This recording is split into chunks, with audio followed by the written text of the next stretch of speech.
Yes, ladies and gentlemen, welcome back to the #1 wrestling video / pod / everything cast, all things WWE and beyond, with the one, the only, the wrestling encyclopedia, Vincent Kennedy Boocher. Yes, ladies and gentlemen, it's been a short while, but the champ has returned.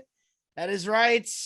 The Booch is once again the prediction champion. I took a month off as the champion, but I decided that it was time to reclaim my throne and for the Wenz to acknowledge me as the king, as the tribal chief, as the head of the table, whatever you want to call it.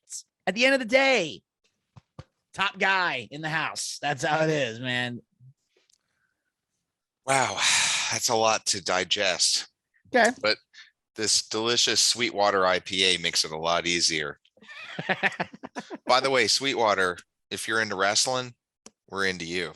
So reach out to the show. Absolutely. WenzWorldRadio@gmail.com. You can also hit us up on Twitter. But I digress. Booch, it has been a whirlwind for WWE. God. I feel like the last two pay-per-views have brought them back to contention with the other promotions going on. And yes, I think that Crown Jewel was an awesome dynamic pay-per-view. Booch, let's get to it. You did your victory lap. Yes. 7-6 was the results. Yes. But let's talk about what made that score what it was. And obviously Edge versus Seth Rollins set the tone for the night. Just watching this match, there was a lot that went into it. Obviously, a very long feud, I believe 7 years or longer. Yeah. Finally, hopefully came to a head, and they did it right. It was one for the ages. A couple of the high spots for me, obviously the sunset bomb through the table, the kick out after that was when I knew that I was wrong and that Edge was winning this match. And then, you know, of course, Edge being the rated R superstar, turning the tables on Rollins with a chair to the nads, and then the wrench crossface crippler, and then of course the stomp to Rollins on the chair. It was epic. To me, it was the perfect match to set the tone for the evening. But Booch, what did you think? I think it was the perfect way to end the feud. It got so personal towards the end that these guys could not go out there and have a technical match. As far as I'm concerned, we got that at SummerSlam, and I'm okay with it. This was supposed to be a fight. Two people wanting to kill each other, one more so than the other. It was bloody. I wouldn't say it was bloody. It should have been, but it was violent. It was brutal. It was everything it needed to be. The only way it would have been any better is if one of them got some color, which in wrestling terms means blood. If there was some blood, it would have been a lot better, because I feel like this match warranted that. But because of the PG rules, we can't get blood, so they did what they could. But still, phenomenal match. I think maybe the match of the night. I think not only did it set the tone for the rest of the show, it made it almost impossible for the rest of the card to follow. Wow. Strong take there, Booch. And you might find some points where I disagree with you on match of the night, but we'll get to it as it comes organically. One thing is for sure, that crowd was all about Mansoor. As we both predicted, he got a big victory against Mustafa Ali. Clearly behind the local Mansoor. That belly to belly by Mansoor to Ali was hype. But for me, there was a moment where Mustafa Ali created a good bit of doubt with that Koji clutch. But in the end, the neck breaker from over the ropes was enough for Mansoor. Overall, pretty entertaining match. The crowd was into it, obviously. And this wasn't a match that was easy to walk away from. I thought this was going to be my restroom / snack break, but I had a hard time separating. It was very good. And I don't want this to sound negative, because it's not, but I will say, because it didn't have much of a build to it, it had very little build, it was a good cool down match. Because after what we just saw with the Hell in a Cell, sure, you know, when you have a match that big, that violent, or of that magnitude, you need a match in there to kind of cool things down, let people process what they just saw. It's kind of like it's like when a comedian gets off stage and the host comes on and talks for a bit to kind of get the crowd to calm down before the next person gets on, you know, or sometimes you keep the momentum going. It depends. But I felt like it was a good cool down match and got set up for the next one, but still they delivered. And Mansoor got his victory like we knew he would, because it's Saudi Arabia. I doubt he's ever going to lose. The only way I see him losing in Saudi Arabia is if he actually gets on Raw and SmackDown full time. If he's actually on TV more. I feel like I don't know what he does the other days of the year. He literally I think he just sits in the locker room. Then when Saudi Arabia rolls around, oh, okay, let's bring him out. Like I don't know how much he's getting paid, but he doesn't do a lot. He might be one of those guys that's on those dark shows. That's a staple. You know what I mean? Yeah. He's got to be doing something to keep him there and to keep the lights on at his house or whatever. But yeah, this was definitely, I agree, Booch. This is definitely one of those matches that they needed a cool down because that first match was like, but like you said, so far, first match was really hard to follow. This next one to me, Booch, the RK Bro defeating AJ Styles and Omos to retain the Raw Tag Team Championships. This one had so many momentum switches. I wasn't sure. Like there was a point where I know I had predicted RK Bro. Not only am I a fan of them, but also I feel like they're too hot to touch right now. Don't mess with a good thing. But there were a lot of points in this match where it just kept going back and forth. But then when Randy hit the RKO and then the floating bro, that was just enough to seal the deal.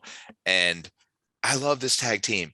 They flow so well together. And I'm excited because even if even if they don't retain forever and even if things fall apart, like this is a tag team that reminds me so much of the Rock and Sock connection. This is the kind of thing that WWE needed and they're building around it. And I freaking love it. Well, as much as I said before, I love RK and not so much the bro. I do like their combo finish. I will say this. I like that RK Bro floating bro kind of thing. It has kind of a Hardy Boys vibe to it. Like when Matt would hit the twist of fate and then Jeff would go up top. Swanton. So it kind of reminds me of that a little bit. So I like that they're combining those finishes. So I think that's good because they need to be more like a tag team. And I feel like, especially what we're seeing on Raw, it's like Randy wants them to be a tag team, but he's getting annoyed with Matt Riddle's BS. Like that's what I like about it. Like you can tell Randy really wants this team to work, but Matt Riddle is just so annoying. And as much as I hate Matt Riddle, and I'm going to continue to until his attitude changes backstage, I'm like the dynamic is good. I have to give the credit where it's due. Their chemistry somehow works. Like it's a lot like my friendship with Zach. It's basically I'm Randy Orton and Zach is Riddle.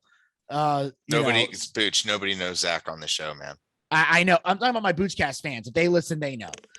They know what I'm talking about. You know. But anyway, it's just I'm liking the chemistry more and more. And I knew they were going to win because Styles and Omos did nothing with those belts. But I'm intrigued to see what they do next. And obviously, they're not going to retain forever. But if they do lose the belts, I'm intrigued to see if they stay a team or if Randy turns on him.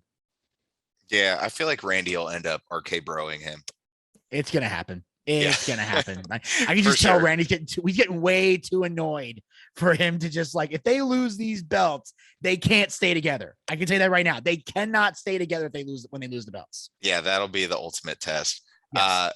Booch, you called something big before Crown Jewel, and that is Selena Vega on the come up. She did defeat Doudrop to win the first ever Queen's Crown. And Booch, she's got me believing, man. I guess I hadn't seen enough of her, but that code red is nasty. And the way that she put it on Doudrop, I literally watched it 3 times because I was just like, did I just see what I saw?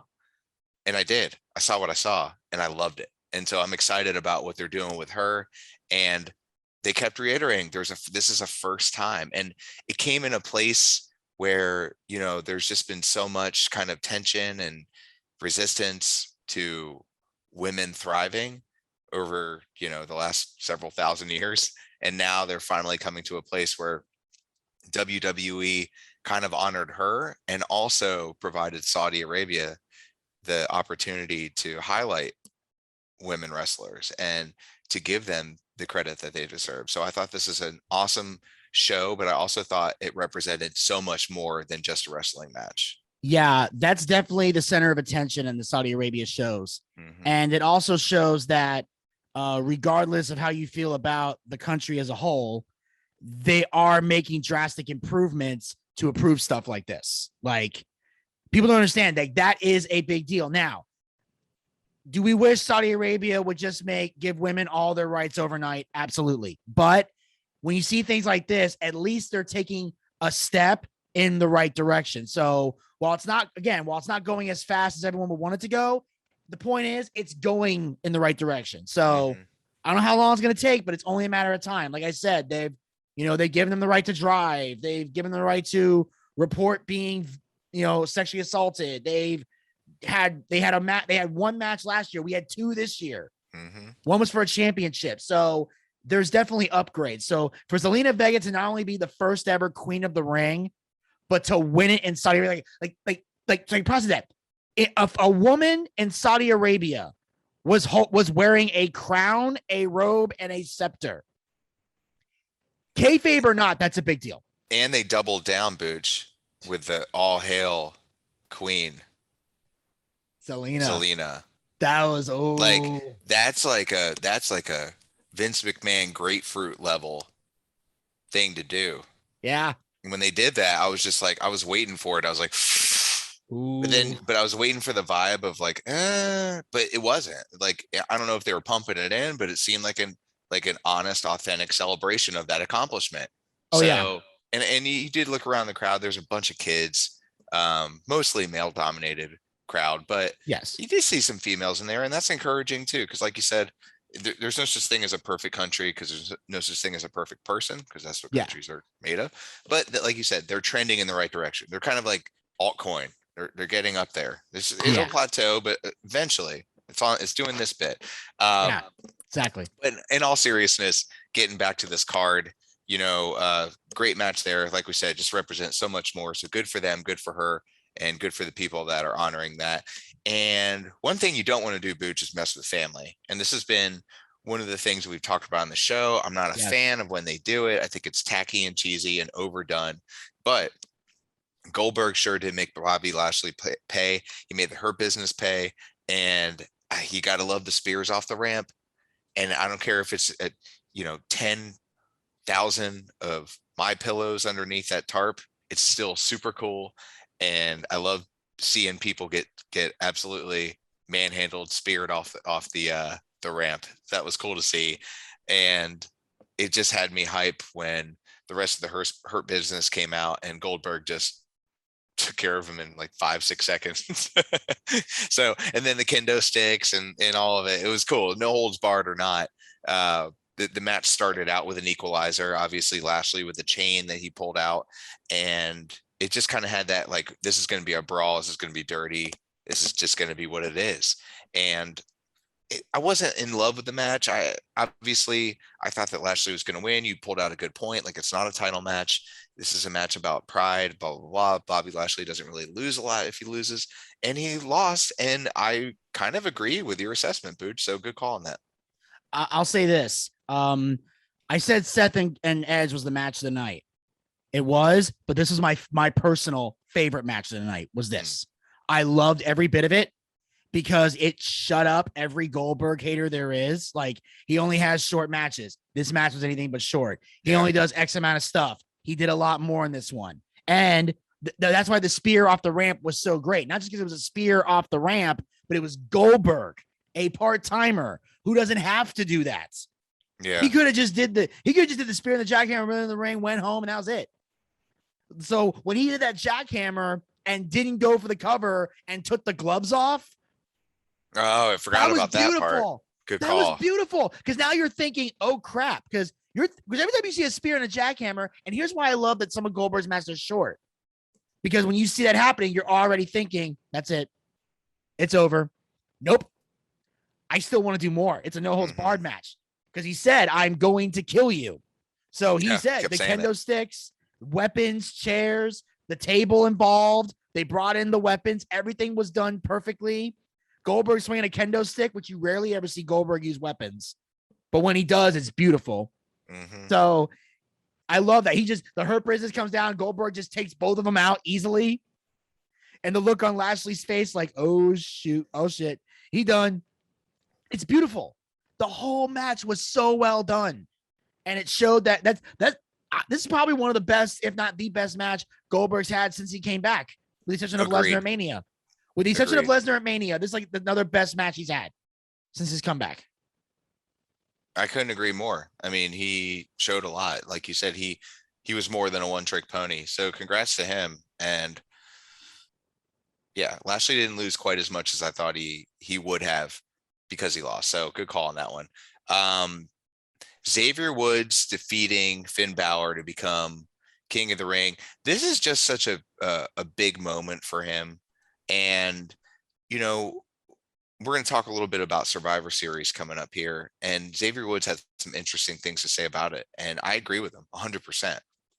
But this match, I just watched it and I thought, like, this is just a back and forth brawl. And of course, the finish of the insecurity to the Gutbuster to the Off the Limit. And of course, we have a new King of the Ring. But for him, man, you know, coming from New Day, everybody else in New Day has done something.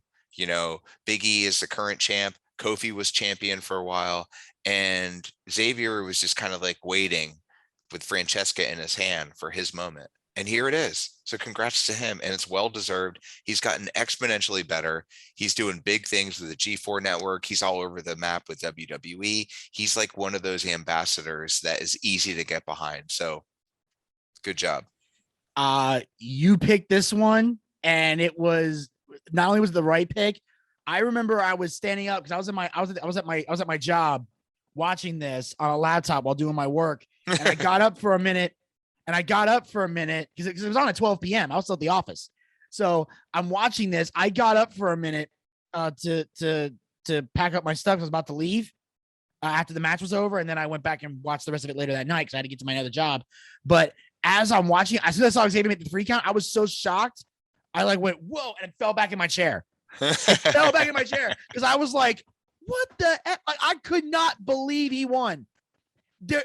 I would have never taken that prop bet in a million years that Xavier Woods would have won this match. It has nothing against him. Just, I honestly thought Finn Balor got wronged at Extreme Rules. They're going to give him King of the Ring. They gave it to Xavier. Wow. And he's done great with it. I love it. I love the whole bend the knee to the king. Like, I think it's great. I think it's beautiful. Like, despite what's gone down on Smackdown with them destroying the crown and everything, I hope that when all this is over, they give him that stuff back. I want him to keep doing this. This is a whole new kind of gimmick for Xavier, and it makes him different from his New Day persona, and it allows him to do what he can do, because Kofi's going to be gone for God knows how long, and Big E's on Raw. So Xavier needs something. This king gimmick and having people bend the knee is a great gimmick for him to have. Yeah, and I think he can kind of pick up where Booker T left off. Yeah. Just don't get the British accent. Zelina's trying that. Yeah. Zelina's already doing that, and it's creepy. Let's just don't do a British accent. Just be Xavier with a crown on your head. Totally. 100%. Yeah. You know, we talked about Big E earlier, and he got a big win against Drew McIntyre. Again, this is just one of those moments for me, Booch, where, you know, the finishers don't finish. But at the end of the day, the second big ending was enough. And it's like he was just throwing McIntyre up in the air. Like, here you go. Like, I throw my son in the air. Yeah. Like, here you go. Well, I'm just going to twist you and turn you and drop you. And I know he's getting a little help. But, dude, Big E is perfect timing for this title for him. And I love everything they're doing with him. And it's time. He's due. And although he's not going to be losing or gaining a title on Sunday, it's going to be fun to see him in action. But yeah, I loved this match for what it was. Except, of course, Booch, you know, it drives me insane when the finishers don't finish. Yeah. But in it depends on the situation. Sometimes a kick out is warranted if it's a good enough match, but sometimes they overdo it. And that's why it's not as great when the finishers don't finish. Sure. But for a match of this magnitude, I can make the exception because these are two very tough guys. Plus, people were thinking Drew's probably going to take this title back. So they wanted to make people believe that Drew was going to win that belt back. And I was scared he was going to win it back but Big E got a chance to win the match and keep going on. And what I love about it is the fact that Big E's shown his comical side for so long, With every win, he gets more and more serious, more and more aggressive. He gets angry now. On Raw, he already like, or even on SmackDown when he was decimating everybody, and on Raw when he like picked up, I think one of the Usos and was like, "Tell your daddy message received." Like Biggie got crazy. Like this is again, they're showing different sides to each other because the New Day is not really a full team anymore. Yep. So you can't throw pancakes by yourself. You can't do that New Day stuff by yourself. You gotta have your own thing, and then when you're with the New Day, then you can have the unicorns and the pancakes and the Booty-O's cereal. But when you're solo, you gotta define yourself, and Biggie is doing that, and that's why his title reign is going great. And I hope he rides it all the way to Mania. Yeah, they should. They should. I don't know. They might blow it, but hopefully they'll let him keep it for a bit. Yeah. Speaking of blowing it, this match could have been a lot worse than it was. And I hate to put it in a negative context, but the triple threat always kind of protects people, right? And this one definitely protected Bianca Belair because you see the roll up at the end. Becky Lynch obviously gets the roll up on Sasha Banks. It was dirty, but that's the rules of the threat match. And they kept reiterating that. But I also feel like, is this how you want to win? Is this how they're booking it? Like, I feel like if you're Becky Lynch, you need to finish this match a little stronger than you finished the one at SummerSlam. And to me, it kind of like propels Bianca to the forefront. Even though she didn't win, she lost gratefully. And they just continue to put her in these spots in these matches that just show her strength. I mean, the fact that she was able to like bend her back and lift both competitors off the ground, I'm like, what did I just see? And again, that's another one I watched multiple times. Like, did I just see what I saw? And I did. I saw what I saw, and it was incredible. And again, this is a girl that can be an ambassador for WWE. And I hope, please don't, that they blew it with Nia Jax. And I hope that they don't blow it with Bianca Belair. But I have, again, Booch, I have this lingering doubt in my head with this creative team, or lack thereof. But I'm going to believe the best in the meantime until they prove me wrong. I just hope that Bianca gets her due eventually for a long duration. I do too.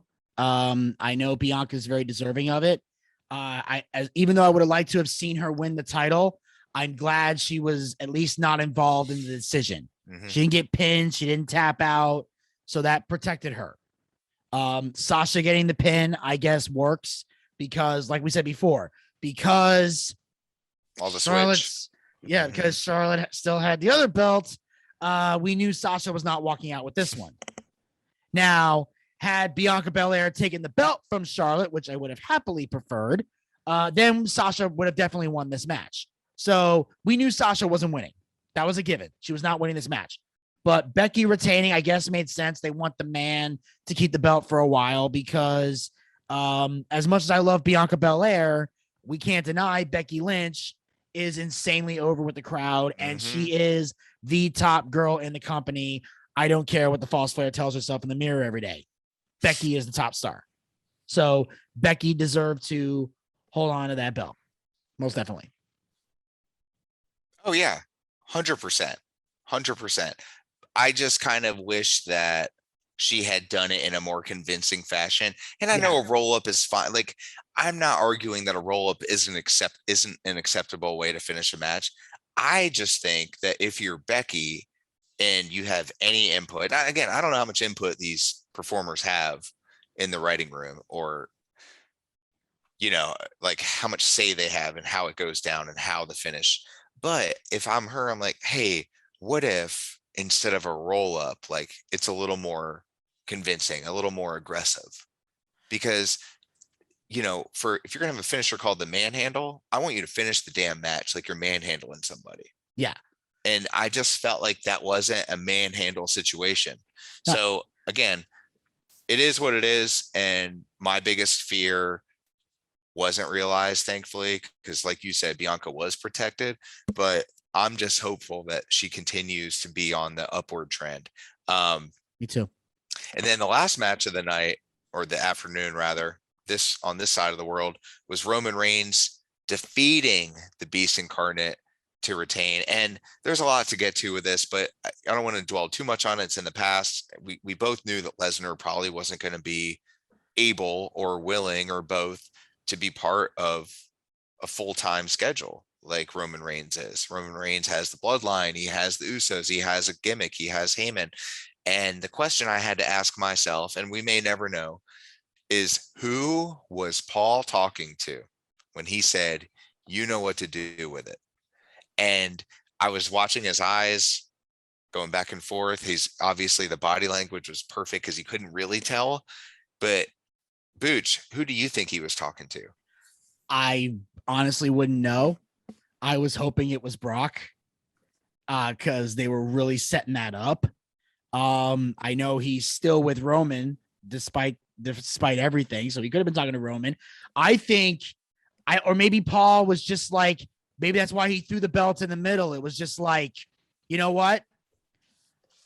Whoever grabs it, and that's it. Maybe he was on Roman's side the whole time, but he couldn't bring himself to turn on Brock. So he was, or to finish that. He's like, you know what? I'm just gonna throw this in the middle.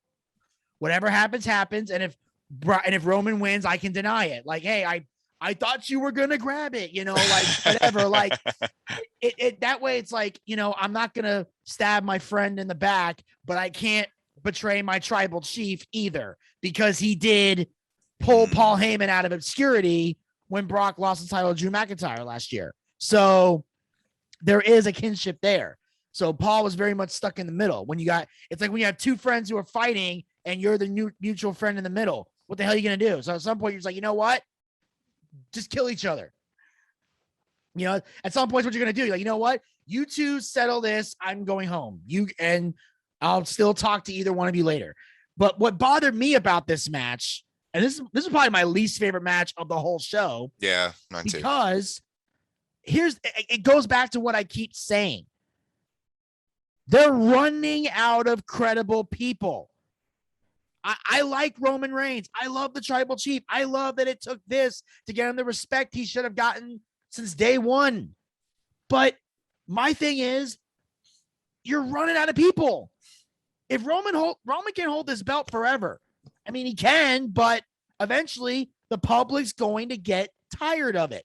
But can I challenge you on something, Booch? Because Sure. I feel like the ire of people as you're saying this, because in this very match, there was a point where Lesnar won the match, and had the referee not been knocked out of contention for doing his job, the 10 count that the audience made was enough for 3 wins plus a count.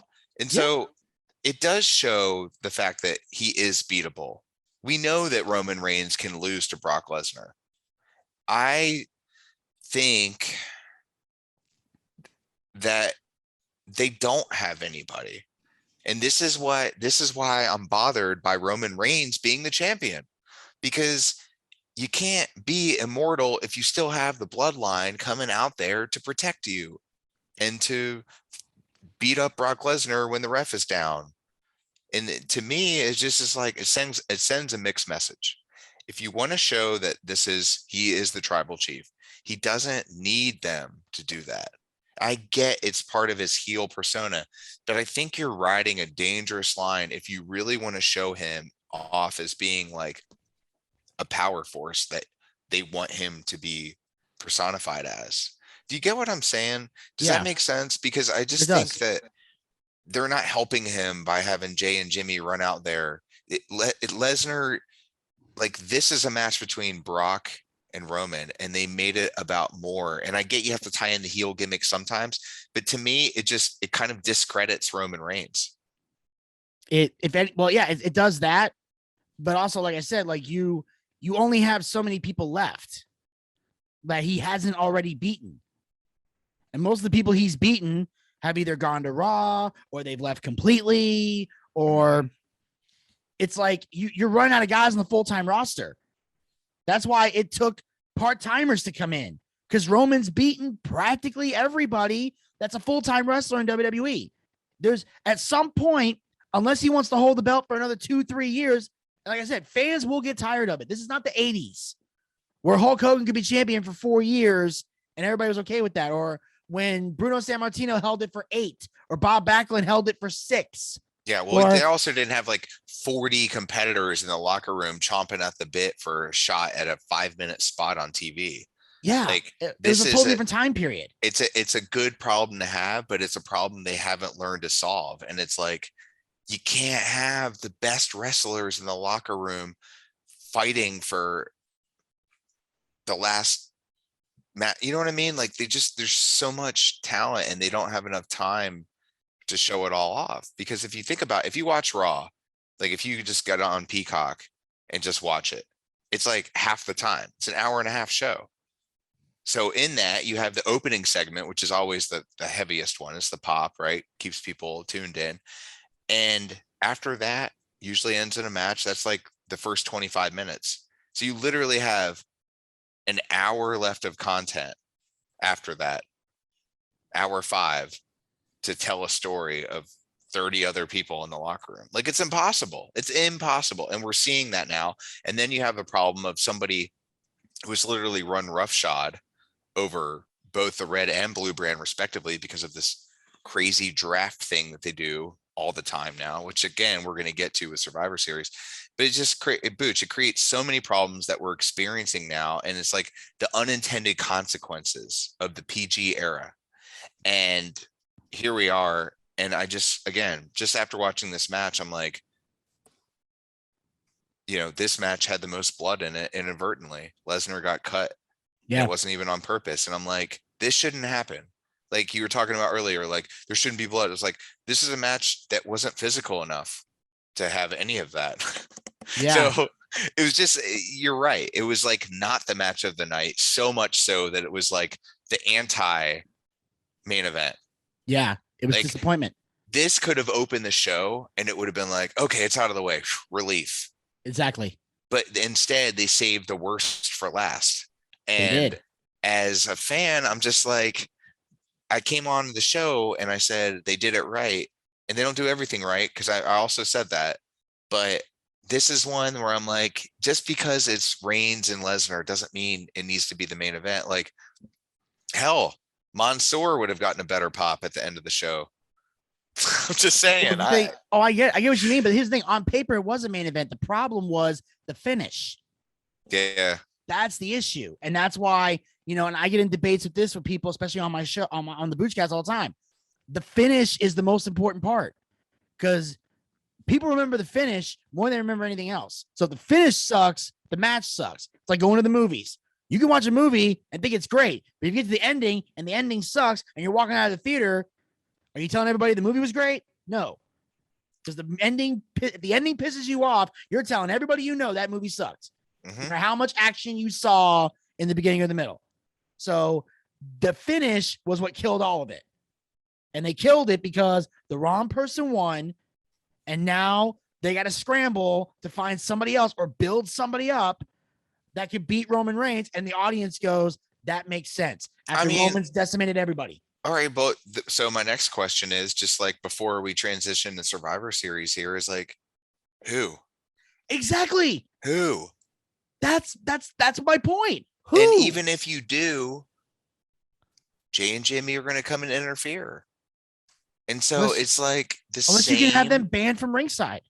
But it doesn't. It's like they'll do that for the first match, and then when it's just, I don't know. To me, it doesn't. It shouldn't come down to that. This should be more creative than like stipulations. Like, and I get those are on purpose to, but he should be strong enough to not have Jay and Jimmy at his beck and call. Like, at this point, I get it's part of the gimmick, but he should make a stand. If Roman Reigns wants to go down as the head of the table, he needs to get on a microphone in front of the world and say, you know what, Jay and Jimmy, come on out here. Like, with all due respect, like, you guys are my family, but as the head of the table, I'm demanding that you never interfere in my matches again. Like if he did that, I would respect Roman Reigns as like the head of the table, as you are wearing his damn shirt right now. Like that, but he hasn't done that. Yeah. And he's not going to do it. And I know it's part of his care. Like I get that, but it's hard because like as a fan, I'm just like, dude, I want more from you, dude. I want you to be who you say you are. But here we are. Sorry, I got off on my tangent, Booch. And It's all good. we're heading into Survivor Series, and I'm encouraged. And Survivor Series is one of those weird pay-per-views because no titles are on the line. It's all about bragging rights. But Booch, in a day and age where people are going back and forth between red and blue, it's basically just a giant purple brand at this point. And I'm not the only one that feels that way. And our 2021 King of the Ring, Xavier Woods, agrees with me. We were talking about brand supremacy earlier, Booch, and somebody had basically asked him about his theory or idea on brand supremacy being determined through this match coming at Survivor Series. And Xavier Woods says, considering a lot of us just got back to SmackDown within 3 or 4 weeks, it's not really excitement. It's just another match. And it's hard to kind of like basically determine brand authority based off of matches that were thrown together when these guys were on a different brand a couple months ago. To me, it's just like, it just shows that there is no Survivor Series. Like this isn't about Raw versus SmackDown anymore. So I think the way they need to do it is make it more competitive. Like make it about like, this isn't about the Raw brand or SmackDown brand. This is about personal brands. This is about Xavier Woods. This is about like, hey, whoever gets the pinfall in this 5-on-5 gets a title shot. You know what I'm saying? Like they could really do some like crazy things with this and make it really come alive. But I don't know. I'm not a big like Survivor Series fan. I'm excited about this one individual pay-per-view, but all in all, the concept of it is kind of played out. Cause like you said, we're not in the 80s anymore where somebody stays as champion for a whole year or longer. But what do you think about that, Booch? Do you think there's truth to that? Do you think that this, I see the point that he's trying to make, and I agree with to a certain point. Here's the problem. This pay-per-view was poorly built up. Mm-hmm. And it bothers me. It's almost like last year a little bit. But if they don't build it up. They never build up because they can't. No. They have before. In the past, they have done it before. Like especially when Shane was running SmackDown and Stephanie was running Raw. Before all the drafts, the consistent drafts. Well, not just the drafts. I'm talking about just the fact that because they've done drafts a lot, like once a year. That's a normal thing. My point is this: when they were on SmackDown, they would come in like in their blue t-shirts and they would crash Monday Night Raw. And Shane had everybody. Shane just said, go get them. And they just started beating the shit out of everybody in the locker rooms, attacking everybody. And then Raw would respond by coming over. And then like the champions would get in each other's faces and they would cut promos on each other. And, you know, like the fact that they waited a week, like waited till this week to tell me that Shinsuke Nakamura was going to face Damian Priest. I knew that the day after Crown Jewel that they were going to fight. They should have already been cutting promos on each other. You haven't even seen Damian Priest on TV. Well, you don't even see Shinsuke. You don't see Shinsuke on TV. And he did this past on SmackDown. He was on there, but he was facing Angel Home, Garza. Right? Go home. Yeah, the go home. He had him on the go home. But here's the thing. He was fighting Angel Garza. They got all these guys fighting each other like it's a normal pay-per-view when your opponent is on the other brand. But see, Booch, this is exactly the point I'm making, Booch, is that the guys who would wear a red t-shirt this week were wearing a blue one 3 months ago. And so to me, it's like and I get why they do it because it does get stale and you need to kind of switch. But I don't know if you need to do these drafts as much as you do them. Yeah. Now that I can agree with. I can agree with you on the draft thing. But the thing is this, if they had actually built this up Like if you had, I remember those. I remember that. Yeah. Like having the Raw superstars. Once you have the team set up, because it's a simple formula. You either have and then you have like moments with the Raw teams. Like, okay, they're not getting along for like the first week or two, but by the go home, they're a solid unit. Same thing with SmackDown. By the time you get to the go home week before Survivor Series, all the teams that have been bickering and fighting and not getting along and arguing who the captain is and all that's done by the time you get to Survivor Series, and you have an elite fighting team ready to go up against the other team, and they are ready to fight. It's a formula that they keep overthinking. It's like Steve Harvey always says, don't get smart, stay stupid now, just build it up the way you normally do it. It's a simple formula. If it ain't broke, don't fix it. If they had just done that, have Roman Reigns, like while he's beating up Xavier Woods and Kofi Kingston every week, cut a promo on Big E after you beat them down. Big E, I just put your buddy Kofi in the hospital. Xavier's going to be next. When are you going to be man enough to come here and fight me? Then at some point, Big E shows up like he did this past Friday and beat the hell out of Roman. That was beautiful. If he had been taunting him in the weeks leading up while fighting the other two members of the New Day, that'd have been a great buildup. Or even have Rick Boogs doing his guitar thing while talking smack about Damian Priest. You got Damian Priest coming out, dominating, just beating up jobbers, and then cutting promos on Nakamura or the RK Bro. Hell, Matt Riddle loves to talk and flap his gums like a 10-year-old. Let him talk trash about the Usos. Let the Usos talk crap about Matt Riddle. Make some jokes about him being a pothead. Make jokes about Randy Orton being third generation. You could have had this happen. You had a golden opportunity to make something happen and build this and get people emotionally invested.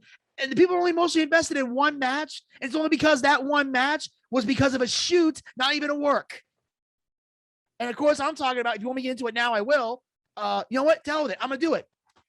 Becky and Charlotte is the only match people are interested in because Charlotte showed for a shoot how classless she really is with her behavior. This immature child who is a spoiled brat, and it is now documented. All the stuff that I've been saying that you and everybody else is making me, oh my God, Vinny's so biased. Well, now the facts have come in. I have facts now to back up everything I've said. The fact that after that title change, when Charlotte dropped the belt, because she was not supposed to do that, and Becky throws her belt at Charlotte because she was screwing up the segment to the point where they had a huge verbal fight backstage, and Sonya Deville wanted to beat up Charlotte. Charlotte had to leave the building because when Becky came back from her dark match, they were worried that she was going to beat up Charlotte. But they're not even friends anymore. Like and that was all legit a shoot. So the fact that it got out that it was a shoot, because there's always leaks on the dirt sheets and everything, that's what we're excited for this match. And here's the thing. It's going to be the worst match of the night. And here's why it's the worst match of the night. Because from a professional and a personal standpoint, these two do not like and respect each other.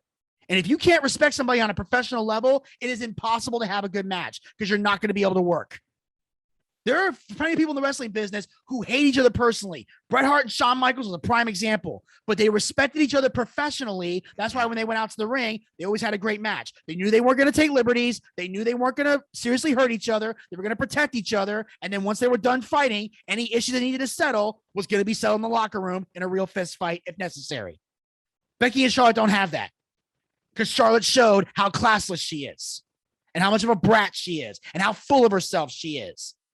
And how she's privileged, has everything handed to her on a silver platter. And it all came out documented. And if anyone doesn't believe me, please comment below and I will send you the links to the articles. Sorry, I had to get that off my chest. That's all right. Hey, listen, you know how you feel about Charlotte Flair. Like I don't feel that way, but you do. And you have a right to your opinion, Booch, and that's okay. So let's get to it, man. We've been at this for 47 minutes. Let's get to Survivor Series. Sure. Predictions here. Again, the tag is for brand supremacy, but what does the winner get? What does the winner get when they're fighting for SmackDown this year, and next year they'll be fighting for Raw? That's my whole point. That sums it up. I should have just kept it that simple. Yeah. But I guess it's about pride. So here we go. Pride match number 1, Roman Reigns, UC versus Big E, WWE champion. Booch, who do you want to win, and who do you think is going to win? Keep it simple for me. I would love for Big E to win, but the rate they're going, Roman's going to take it.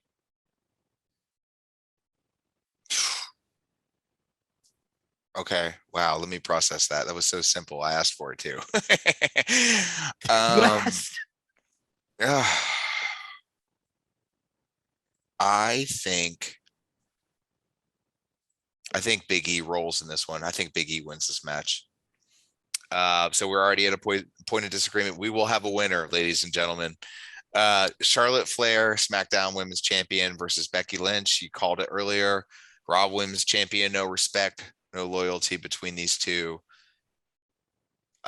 Booch, is it fair to say that I think you're going to believe that they're going to let Charlotte Flair win this match?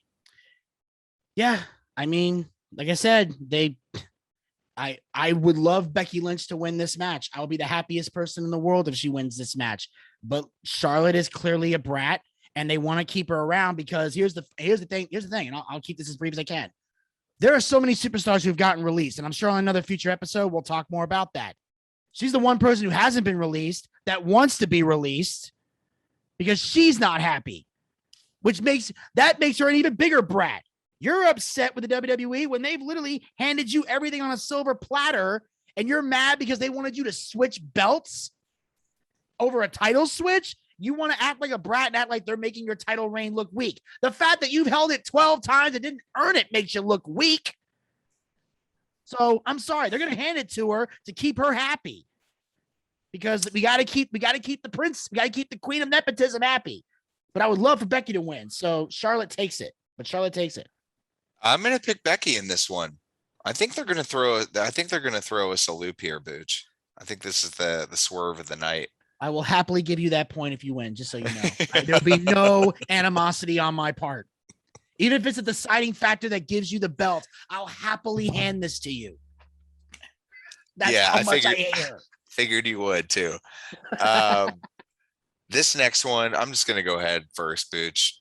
Damian Priest is winning this match. If Damian Priest loses this match, what the hell have they been doing with him? Because they haven't been doing anything with Shinsuke. And Shinsuke, man, what happened? Like, his entrance music was the best thing about him. And that's, I guess, was the best thing and is the best thing. And it sucks because, like, what did they miss? Like, is he that bad? Like, what is going on with this guy? He's not entertaining in a ring. He's not entertaining on a mic. He was when he was a heel, but as a baby face, he's garbage. And he does that Japanese strong style BS that I hate so much in wrestling. I hate the Japanese strong style. I despise it. And the reason I despise it is because it makes the matches look fake. Mm-hmm. Because that's the type of thing where you say a finish should be a finish. Well, in strong style wrestling, they'll hit a finish 12 times and the guy will kick out 11. That's strong style, just back and forth flip moves that make no sense because you want to prove that you're tough in a business where the winner's chosen in a boardroom. I've never liked Nakamura since the day he showed up in WWE. I have been anti Nakamura. I only liked him for a brief period of time when he was a heel because I liked his attitude there because he spoke a little bit more English. And when people would ask him questions he didn't want to answer, you go, sorry, no speak English, like sarcastically. And it was entertaining. I loved him as a heel. Mm-hmm. As a baby face, he's blah. He was better as a heel. The only thing interesting about him is Rick Boogs. That's it. He's your entertainment because the matches suck. And he doesn't even do half the strong style stuff he did in Japan anymore because he wanted to come to WWE to work a softer style. So he's phoning it in basically. So he's a joke. But yeah, I picked Damian Priest. Definitely Damian's winning this. He needs to. He's more over. Agreed, man. Way over. Who's more over, Booch? On its face, this is obvious that RK Bro is way over, but it's hard to kind of like take Roman Reigns out of this equation when you talk about the Usos. Like, they're kind of joined at the hip here.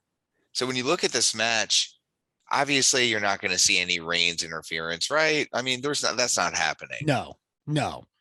They'll interfere for him, but not the other way around. Right. For that reason, I would love to perhaps defer to you to hear your analysis, and then, well, regardless of what you say, I've already made up my mind. I'm just trying to be a gentleman here and let you have the first say. Sure. Well, that's very gracious of you. You're welcome. This is a hard one to call. Mm-hmm. Out of all these, is the toughest one for me to call because RK Bro is extremely over. The Usos are also over. Regardless of how they've been helping out Roman Reigns, they're an incredible tag team. Quite possibly one of the best ever in WWE. They are definitely top guys and deserve to be. So I really don't know where this is going to go. It's a gamble, a big one. So I'm really trying to think about this one here. And I'm going to roll the dice, and I'm probably shooting myself in the foot. But I'm going with the Usos. I got a feeling they're going to pull this one out. Because it doesn't hurt RK Bro necessarily to lose to the Usos. And with Randy Orton and Matt Riddle already kind of not hating each other, but butting heads, if they were to pin Riddle in this match, it would help to build that more. Especially if they're thinking about potentially making them lose the belts and breaking them up. So I think the Usos are going to win to add more to the drama. I am going to go with RK Bro. I literally just saw the finish in my head for Sunday night. Okay. I can't even share it with you. It was just so fast. It just happened in my head. But RK Bro is going to win that match. All right. Team Smackdown. We know who the to be announced is yet. Have we found out? I believe so. For Smackdown. Give me a minute here. I believe for Smackdown, it was let me see. We have got Drew McIntyre, Jeff Hardy, King Woods, Baron Corbin, and yes. Oh yeah, Baron Corbin and Sheamus. Oh, okay. Sheamus was just added. And then Team Raw is Seth Rollins, Finn Balor, Kevin Owens, Bobby Lashley, and they just replaced Rey Mysterio with Austin Theory. Mm-hmm. So yes, that's the 5-on-5. Easy peasy. Team SmackDown's winning this match, Booch. Well, it's interesting because there's been definitely contention on both sides. So you can't really pick that apart in that regard. But I feel like Adam Pearce, and I can't tell if he's a babyface or a heel or if he's just a tweener at this point, because he's doing a lot of heel stuff lately. But I feel like he's been so obsessed with wanting Team Raw to be the best, and he's put such an emphasis on that I feel like we're gonna get swerved, and he's probably gonna regret taking the Mysterios out of the equation. And that, so I'm agree with you on this one. Team SmackDown is gonna take this one. Wow. Okay, I wasn't expecting that, Booch. I thought you were gonna go with Team Raw. Just again, it's a theory I have, no pun intended. But I feel like SmackDown's taking this one. All right. Well, speaking of, let's talk a little SmackDown and Raw on the women's side. Sasha Banks, Shayna Baszler, Shotzi, Natalya, Toni Storm taking on Team Raw, Bianca Belair, Rhea Ripley, Liv Morgan, Carmella, and Zelina Vega. Good God, Team Raw is stacked. Yeah.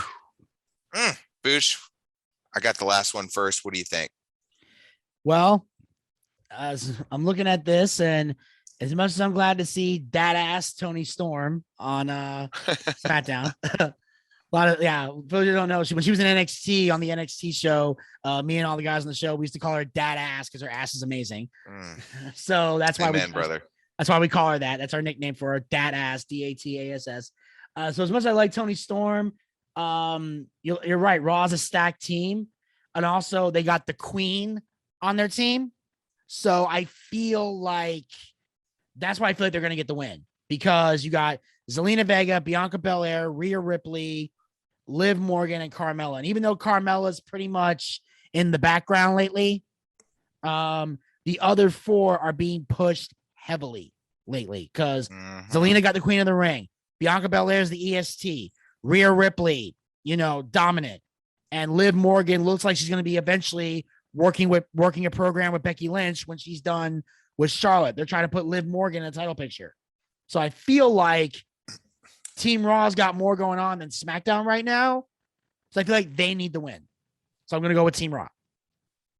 Yeah, me too. Just looking at these competitors, man. I mean, like you said, who are the people we've been talking about most? We've talked a ton about Bianca Belair and Zelina Vega. And of course, Rhea Ripley goes without saying. She's over as anything and anybody. And yeah, obviously Carmella may not be the strongest link out of this chain, but she's stronger than the weakest link on Team SmackDown. So for that reason, I am going to go with Team Raw as well. Ladies and gentlemen, we will never, ever leave a segment with the Wrestling Encyclopedia without saying a couple key catchphrases, one of which is, have a nice day. The other is, bang, bang.